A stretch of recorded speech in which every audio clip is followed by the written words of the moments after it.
আসসালামু আলাইকুম বন্ধুরা, কেমন আছেন সবাই? আশা করি ভালো আছেন। আজ আমরা ইংলিশের কিছু গুরুত্বপূর্ণ শর্ট সেন্টেন্স অর্থসহ দেখব।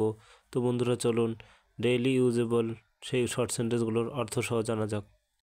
ইভেনচুয়ালি অর্থ অবশেষে, আই অ্যাম টায়ার্ড অর্থ আমি ক্লান্ত, হোয়াট ইজ দিস অর্থ এটা কই, হু আর ইউ অর্থ তুমি কে, ফিল ইট আপ অর্থ এটি পূরণ করুন, আই অ্যাম ওকে অর্থ আমি ঠিক আছি, হি ক্যান রিড অর্থ সে পড়তে পারে, আই ফিল ফাইন অর্থ আমার ভালো লাগছে, আই ইট নুডলস অর্থ আমি নুডলস খাই, প্লিজ ইট সামথিং অর্থ অনুগ্রহ করে কিছু খান, দ্য এক্সপেরিমেন্ট ফেল্ড অর্থ গবেষণাটি ব্যর্থ হয়েছে, ইট লুকড চিপ অর্থ এটাকে দেখতে সস্তা মনে হয়েছিল।